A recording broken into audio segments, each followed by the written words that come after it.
Hello, everyone, and welcome to another episode of Schooling Around. I'm Danielle Smith. And I'm Alexis Ware. This week we have more interesting stories for you all, starting with the Oxford versus Orion interviews, as well as the break competition, and ending with our very own Rachel Baker. So stick around for Schooling Around.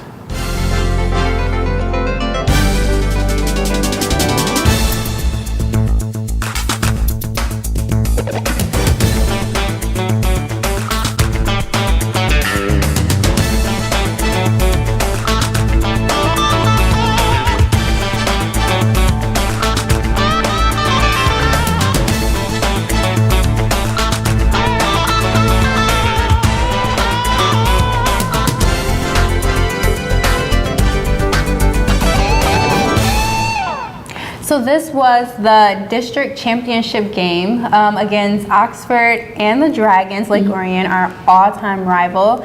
Take a look at some of those interviews. All right, so we are here with Rod Wright. He's actually the announcer for the game. What do you think about the game so far? Oh man, it's a tough game. I knew it was going to be defensive. I didn't know it was going to be this defensive. This is going to be tough. Guys are going to have to come out and play tough. I've never seen our guys only have 11 points and a half. So we got to get going. It's a tough game. We're going to see what everyone else has to say. We have about 1 minute left on the clock, so we got to go. So now we are here with the big boss, Bill Service. So what do you think about the game so far? Oh, this is outstanding. Most exciting thing I've been in Oxford for the last 15 years. I remember one myself, my camera, all by myself. Now I've got the whole crowd, my 7 crew right here, and I love you guys. We're going to have a great game today.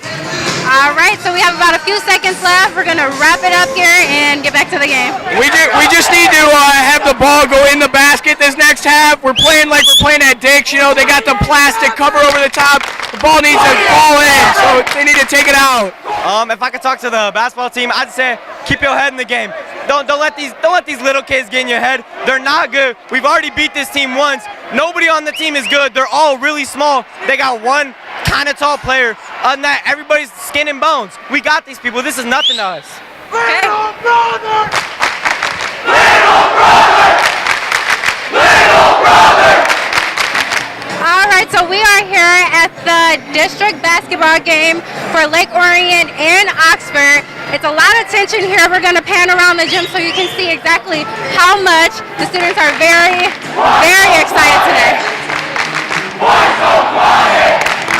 All right, so you saw it, and we're about to go speak to one more student here and see how well Oxford does today.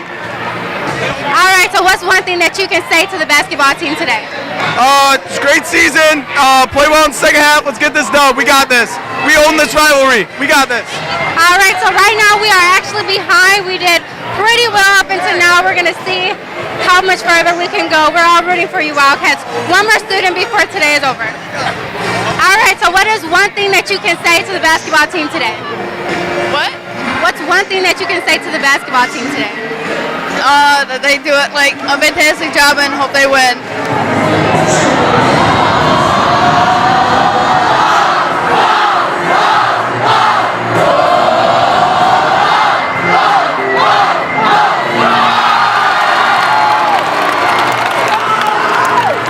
Logan Coughlin, great game today. I'll tell you, they were tough, weren't they? Yeah, it was a really exciting game. A lot of defense, a lot more than we thought there would be. Yeah, 11 points first half. That's tough, isn't it? I know, the defense is crazy. We weren't hitting any shots. I stuck around for their game against Adams. I'm like, wow, this is going to be a tough game. They play really good defense. They're a great team and really well coached. So we knew that coming in, and we knew it would be a tough game, and we're so happy to win. Yeah. That's the maturity of this team. You guys just keep them close within the past couple seconds, and you guys get them, right? Yeah, just keep our composure, and in the end we came out and couldn't be happier. I love these guys, love this team, and it's been a great season. Great. All right, let's take on Milford next, right? Yep. There we go. Logan Coughlin, number 1. This is the man that does all the little things that always don't show up on the statistics, but you do so much out there. Great job today. Thank you. It was battle all the way through. We were down, took a few charges. We hit our free throws at the end, except for me, I missed mine, but Trey and Mike hit theirs. We got the dub. We did it. Yeah, this is your kind of game, too, defense, isn't it? Yeah. I know. Packed house, craziness. You got that charge, too. Yeah, that's my game. I do the little things, you know. Connor Nicholson, you shoot, he does everything, man. Great job, buddy. All right. Dejan DeWavy, good job, guys. Thanks. Man, what a game. Were you worried at all? No, we wasn't worried, but in the beginning we didn't know if we could score, but second half we came out going. Yeah, we've never been held 11 points in one half. Yeah, it was tough, but we kept fighting, and we just trusted each other, kept playing, and we came out with the dub. There we go. Greatest game ever, isn't it? Yeah, big game, rival game, and we took care of business tonight. There you go. Thank you, guys. Great game, man. Great game. I understand you got family in Alaska watching. You want to say hi to them? Hi, Grandma. Isn't that awesome? Yeah. I know your dad told me that they watch this OCTV and watch you play. Yeah, they're always watching. My grandma recently passed away, so I know she's watching from up there. Love you, Grandma. There you go. Great game today. Let's have some more. Right. Yeah, a great year this year. Football, basketball. I mean, we've got to get you to go out for track. We win all the time on the team.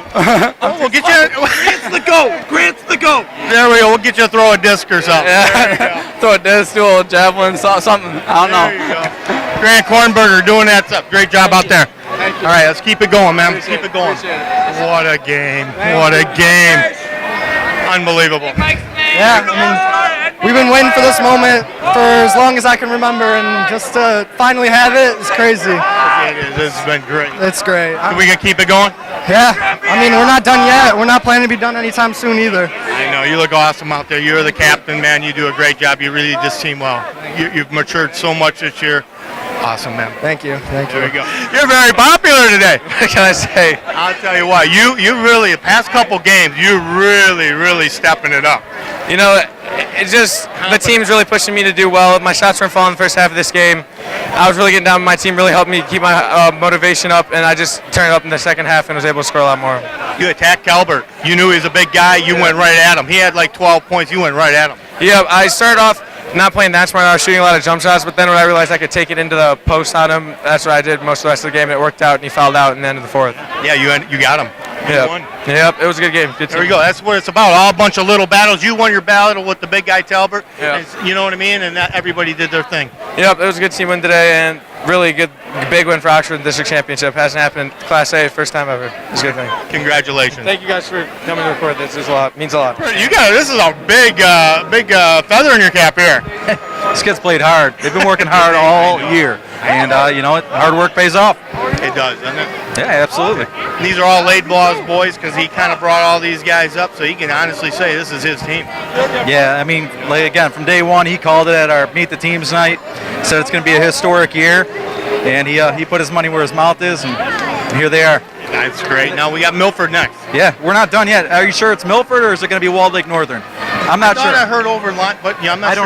I don't know either. I thought I heard Milford over the PA that there was a game. So yeah, it was. I'm sure they'll tell us. Yeah, yeah. Either way, I don't think they really care who they're playing. They play against themselves every day. So as long as they don't beat themselves, they're going to win. What character? What's that? What character on this team? That's it. That's the name of the game. Thank you very much. Thank you.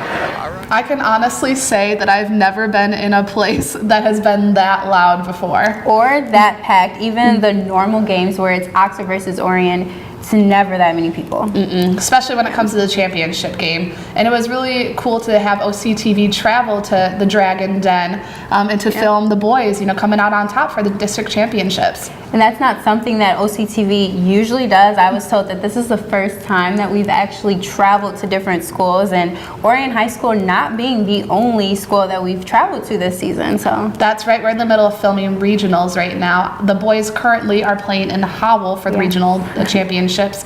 And so stay tuned for OCTV coverage of that as well. Exactly. And this isn't the first regionals game that we've covered either. We're going into our second one. So the boys are doing really well. They are. So stay tuned to follow their journey and see how far they go this season. But next up, we head on back to Oxford High School to film the break competition that the students do every year. And this has been going on for numerous years. And it times the students to see how fast they can disassemble and reassemble brakes. So go ahead and take a look at that. Hello everyone, I am here back at Oxford High School at the Auto Tech class for their annual brake competition. Now today several students in groups of 2 will be disassembling and then reassembling drum brakes. Now they're going to be doing this several times, and the one with the best time wins first place, and there's second and third place as well. This is something that has been going on for several years where there's a lot of teacher involvement as well as involvement from the community members as well. There's going to be a lot going on in there, so let's go ahead and take a look.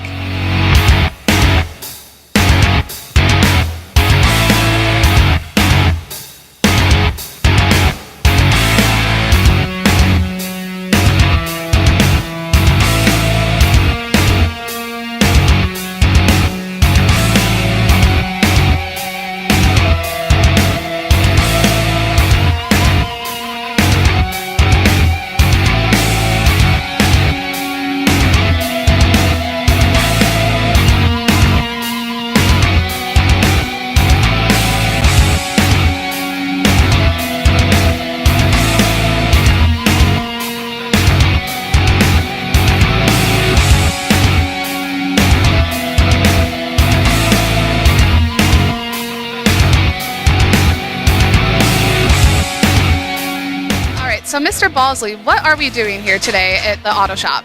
This is our annual brake service competition. I started this maybe 25 years ago or so to inspire the kids to learn brakes. Before I started the competition, they really didn't want to touch the brakes. They're dirty, complicated, they just rather not. This competition has motivated them to know brakes so well that I could give them a pile of parts and they could put them together.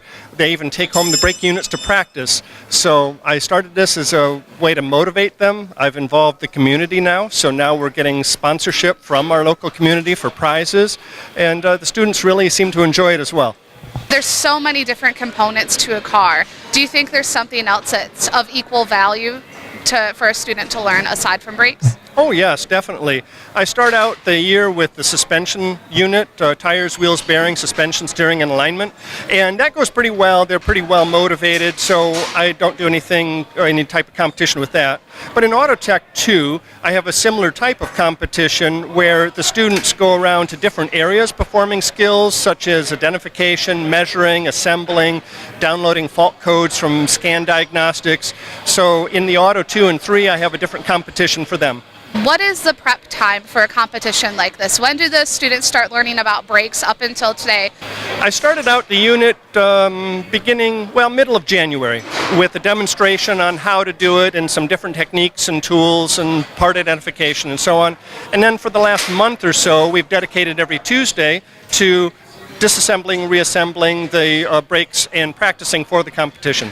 Now, when it comes to a competition, most competitions come with a reward at the end. So what are those looking like? I have tool prizes, code readers, their hats and tool sets and that type of thing set up in the classroom that have been provided by the community. Now, for doing this for at least 25 years, what is the average time it should take to be able to take apart drum brakes and put them back together? Most of these students can do it within 5 to 10 minutes.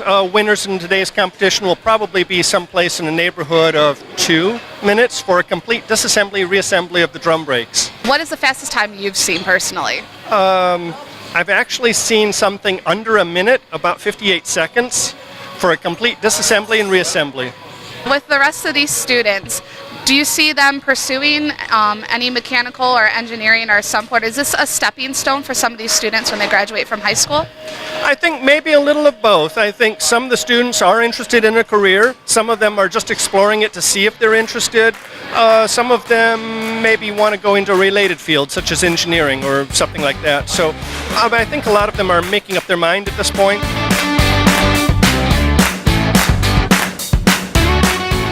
I'm here with Jacob and Jaden, and they just got done taking apart and assembling drum brakes. Is that correct? Mm-hmm. Yep.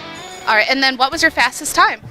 Our fastest time was 1 minute and 28 seconds. 1 minute and 28 seconds is very impressive, at least to me, and I'm sure a lot of other people. How do you prepare for something like this? Because it's not like you go home every day from school and say, I'm going to take apart my brakes and put them back together.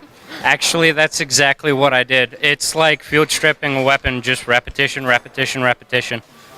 And what about you? Any particular methods you did, Jaden, to help prepare you for today? Just lots of practice, and any time I have, I just do it so I can get the practice in. Now, here at the shop, how long have you guys had to prepare for the competition? Because this competition happens every year. Maybe 4 days in total this year due to the snow days. 4 days. So do you learn the parts of the brakes prior to practicing here in shop? By about 30 minutes. 30 minutes. Do you guys have an interest in pursuing anything mechanical post high school? Oh yes, of course. I would love to become a diesel mechanic. And what about you, Jacob? Aerospace engineering, this is a side hustle.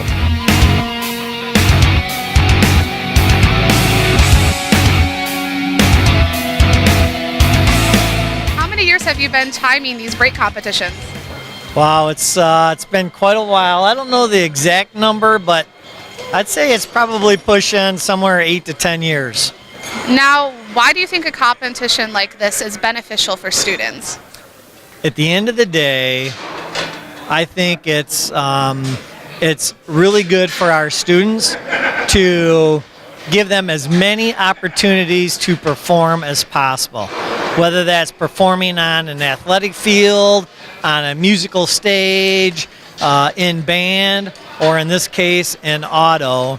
Employers and schools want to know that our students not only know something, but they also can do something. And the only way that you can prove that you can do something is usually by performance. And so I love any opportunity, any challenge we give our students to perform. I think it's awesome because it gives them an ability to demonstrate what they can do, not just what they know. So that hands-on experience is somewhat of a key to the whole school system, it sounds like. Absolutely. I think a lot of our whole curriculum, even if you look at IB down at the elementary level, in 5th grade we have their 5th grade exhibition, and really if you boil it down, that 5th grade IB exhibition is really a chance for our students to perform and show what they can do, the knowledge that they've gained and how they want to impact the world around them. And that's just, I'll call it this way, it's just another performance assessment that we give our students. Now for these students showing what they can do, what in particular are you looking for as a timer of these brake competitions? Aside from hitting the stop and go button, I noticed that you are looking at these brakes quite a bit as well. So what are you looking for? I would say first and foremost, I'm looking to just try to relax the students, get them to like calm down before they start. But then there's really two big areas. One, once they start, they've got to break down the entire brake. There can't be any pieces left in the housing or anything like that. And then once they do that, you tell them to start rebuilding. And then really it's the end product to make sure that it's a complete brake. And those are really the two things that I'm looking for. These kids do a really good job. It's a really good mesh between intellectual knowledge and physical knowledge of being able to put things together and make them fit and work. Is it safe to say we'll be seeing you here next year for next year's brake competition? Oh, absolutely. This is one of my one of the most favorite things I get to do, and I absolutely love coming here and timing our students.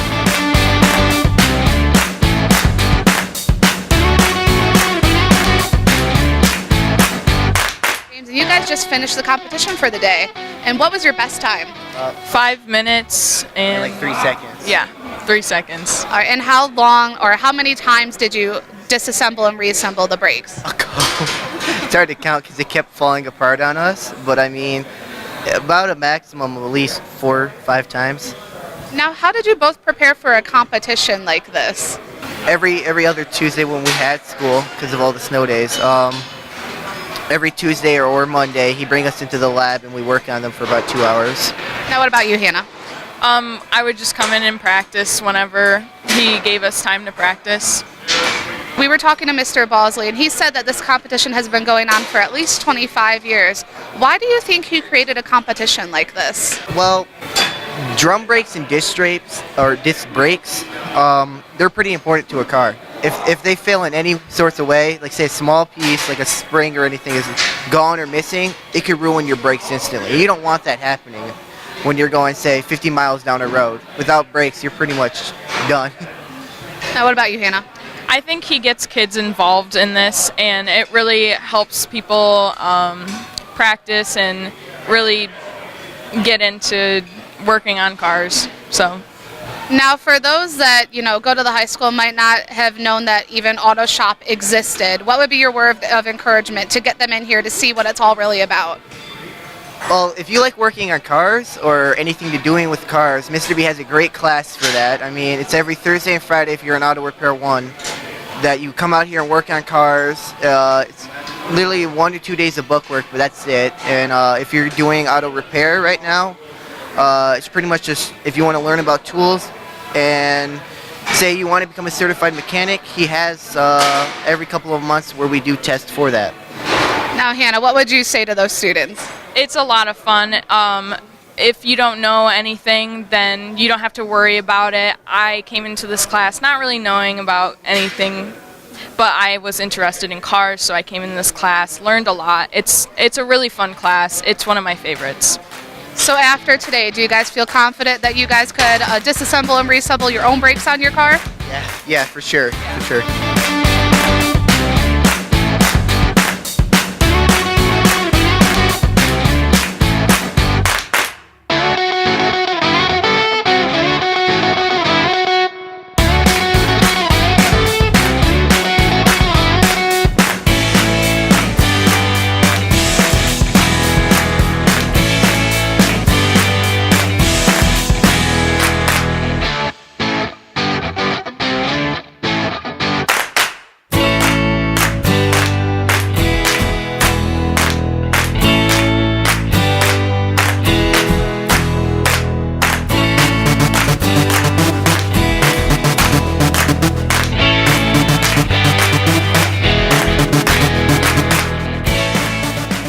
Starting out with our third place team.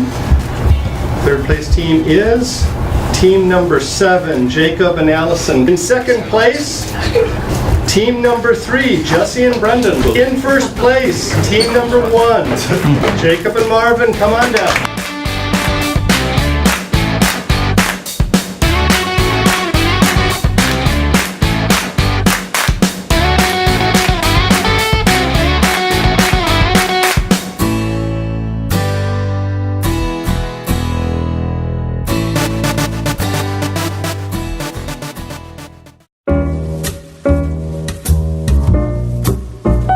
We here at OCTV cover the local events and government meetings of Oxford, Addison, and Leonard. We also produce and edit programs for you viewers out there. With the leadership of our station manager, Bill Service, we have been a very successful team, winning awards from the state of Michigan for Best Electronic Media, giving attention to our local veterans. We also won awards for excellence in directing and educational programs. With the help of our great new equipment and our technical directors, we write, produce, and broadcast our local news for you.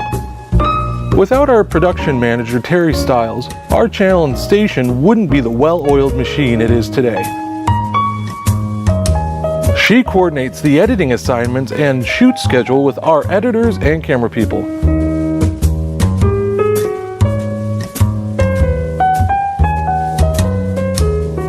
OCTV and its communities make a great team.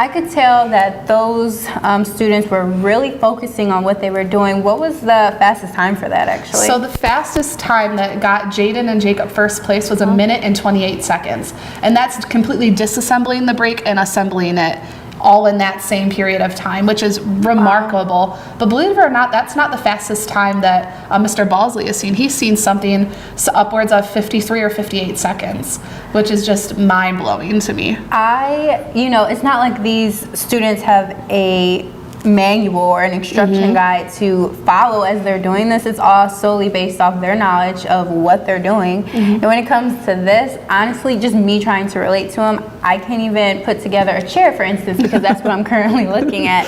So to have them do that in under a minute is really impressive. It was, and I mean, just standing there watching them, you see parts glowing everywhere, and them still having to try to keep track of them all, because there are little pieces that make up this component that's very important to a car. And it was also really cool to see all of the community involvement, or anyone from school administrators to Superintendent Tim Throne, even to former principal of Oxford High School, Mike Schwag. Wow. Yeah, those students are extremely smart and know what they're doing, because that's just amazing, honestly. But going into our very last segment for this episode of Schooling Around, we're going to toss it to OCTV's very own Rachel Baker. Ladies and gentlemen, welcome to the Oxford basketball game, where I'm going to be asking kids questions on George Washington. It's in the spirit of President's Day, which is George Washington's birthday. Let's see what they know. All right, quick question. So this is in the spirit of President's Day, which is George Washington's birthday. 1, why isn't George Washington smiling in paintings? A, the painter told bad jokes. B, the painter had bad breath. Or C, Washington had to sit still for hours. A.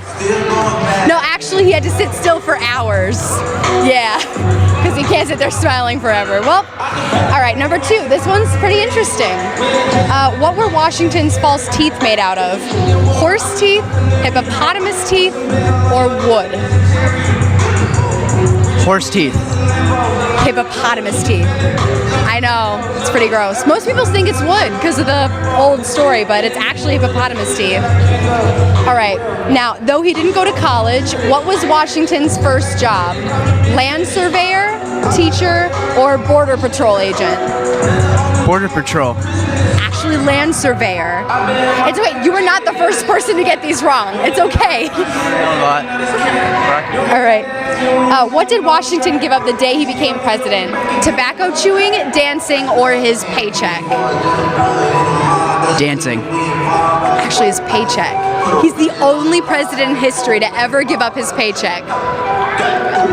All right, and finally, what building did Washington design but never live in? The White House, Mount Vernon, or the Washington Monument? Wait, that he built? He built this and he never lived in it. The White House or... White House. Yeah, the White House. You're absolutely right. All right, thanks for talking with me. No problem. Okay, first question. Why isn't Washington smiling in paintings? A, the painter told bad jokes. B, he had bad breath. Or C, Washington had to sit still for hours. He had to sit still for hours. Yeah, that's right. He had to sit still for hours, couldn't hold a smile that long. All right, what were Washington's false teeth made out of? A, horse teeth. B, hippopotamus teeth. Or C, wood. Wood. Surprisingly, hippopotamus teeth. Hippopotamus teeth? I know. What? I don't even know how you would get that. Yeah. All right. Though he didn't go to college, what was Washington's first job? A, land surveyor. B, teacher. Or C, border patrol agent. Surveyor. Yes, he was a land surveyor. He just walked around and drew maps. All right. And 2 more questions. What did Washington give up the day he became president? Tobacco chewing, dancing, or his paycheck? His paycheck. The only president in history to ever do so. You're on a roll, man. All right. Last one. What building did Washington design but never live in? The White House, Mount Vernon, or the Washington Monument? The White House. Yeah, you got all of them right. The only person to get all of them right. I think we'll end there. Thanks for watching, ladies and gentlemen. My name is Rachel Baker. You're watching Schooling Around. All right, thank you, Rachel, for that. And this is a segment that we want to continue here on Schooling Around and even change up the subjects as the year progresses. Exactly. It'd be a a lot of fun to see all of the trivia questions that Rachel Baker can come up with regarding spring and the end of the school year. And even holidays. Exactly. And is something going on in your school that you think we should know about? If so, let us know. Take a photo or quick video from the event and post it to our Facebook page, Oxford Community Television, for your chance to be featured on our next episode. And that about does it for this episode of Schooling Around. Until next time, I'm Alexis Ware. And I'm Danielle Smith. We'll see you next time.